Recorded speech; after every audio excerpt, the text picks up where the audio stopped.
Assalamualaikum warahmatullahi wabarakatuh. Rekan-rekan pers, kita ketemu lagi di program DPO dari Pulau Mas. Kali ini di penghujung 2024 banyak sekali highlight politik ya. Dari mulai status tersangka Sekjen PDIP, ada juga bagaimana nasib koalisi setelah PPN 12%. Kemudian Januari ini kalau nggak salah PDIP akan ada kongres. Nah, ini udah hadir rekan pers kita gitu.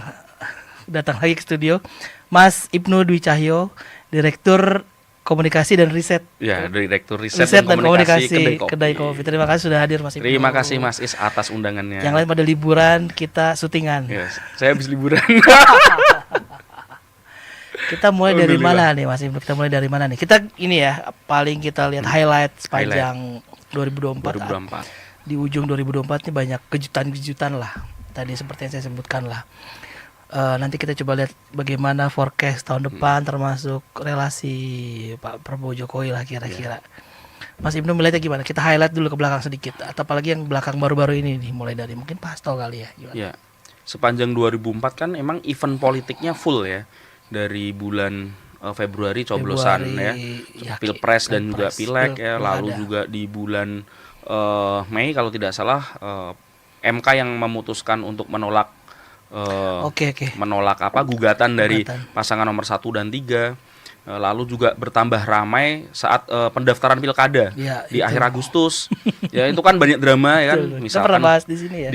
Di Jakarta kan Aniesnya akhirnya tidak bisa maju, lalu juga Airin Hamir tidak bisa maju ya, lalu kemudian Mas Pram maju akhirnya. Mas Pram maju karena MK itu. Lalu berlanjut ya di sebelum pilkada coblosan di 27 November kan kita ramai di bulan Oktober tentang kabinet. Okay.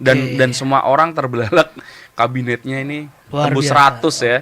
Tembus 100. Jadi momennya banyak. Momen politiknya banyak, dan di akhir tahun 2024 ini setidaknya 2 hal ya.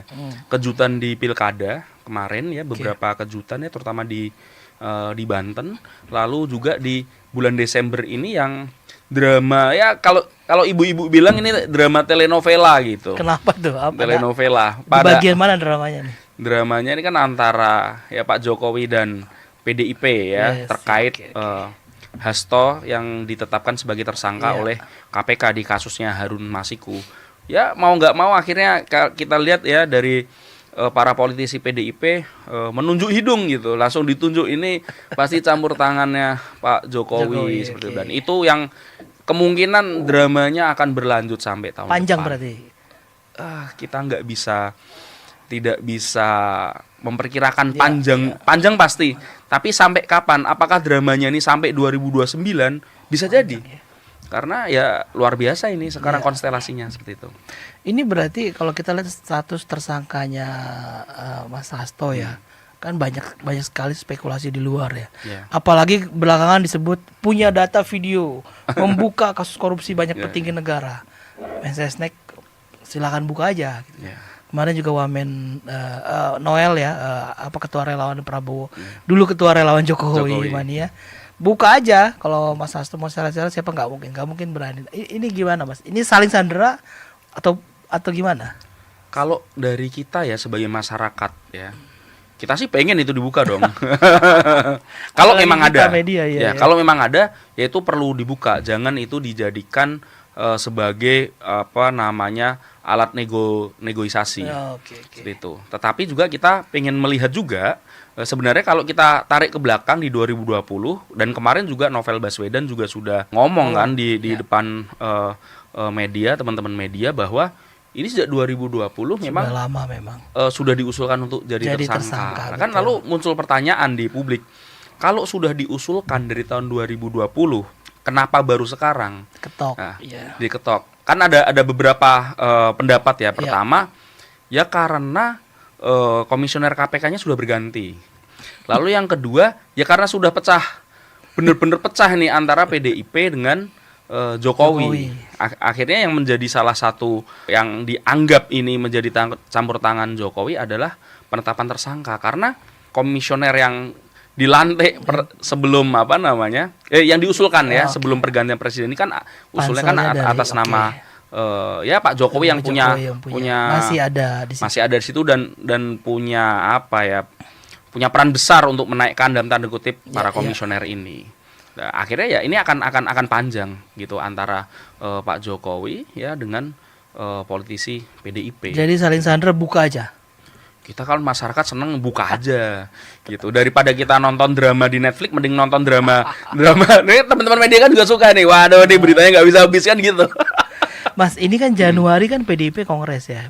Ini tinggal besok, Januari tinggal besok. Besok udah Januari. Kira-kira nih posisi Mas Hasto di bawah Ibu Mega sebagai sekjen dengan status tersangkanya, apakah akan diganti, PDIP akan mengganti atau memang gimana? Biasanya gimana? Sudah pasti ya, karena posisinya sudah sebagai tersangka, pasti yang nantinya akan menjadi sekjen pasti ada orang baru. Cuman kan yang ini sekarang menjadi pertanyaan banyak politisi di Senayan, partai-partai lain, ini Bu Mega akan milih siapa? Ya, lalu orang juga banyak kan juga pengamat politisi yang bilang di PDIP ini sekarang terbagi dua kubu ya, ada kubunya Mbak Puan, nama kubunya Mas Prananda kayak gitu. Nah ini tinggal orangnya siapa kayak gitu yang akan ditaruh di sekjen. Bahkan ada juga yang menyebut apakah nih gubernur terpilih akan yang menjadi sekjen. Jadi kan ini kan isunya semakin kemana-mana. Tapi historical PDIP ada sekjen lagi gitu, kepilih lagi. Misalnya Mas Pram kan pernah. Bisa saja. Pernah ada. Apalagi Mas Pram ini kan juga sudah pernah jadi sekjen. Iya, kan dan lama sekali dia sebelum Pak Cahyo kan almarhum, terusnya Hasto. Dan komunikasi beliau dengan berbagai pihak ya, lintas partai. Ini yang lebih masuk di politisi-politisi di luar PDIP kan sangat diakui ya, kerongkongan emas sebutan beliau. Begitu ya, jadi kerongkongan emas. Jadi ya bisa jadi, tetapi kita juga lihat PDIP ini kan unik. Semuanya ada di Ibu Mega. Sama seperti waktu kemarin penentuan calon gubernur Jakarta, seolah-olah semua sudah sepakat ini pasti Anies pasti Anies maju nih. Apalagi Anies juga sudah datang ke Teguh Umar. Posting foto gitu kan? Posting foto. Tidak ada yang memperkirakan ternyata Pramono Anung. Jadi ini kita juga menunggu kejutan apa lagi yang akan dikeluarkan oleh Bu Mega seperti itu. Ini tadi kan ada faksinya Mbak Puan, faksinya Mas Prananda. Yang paling Bu Mega yang mana? Ya dua-duanya Bu Mega lah.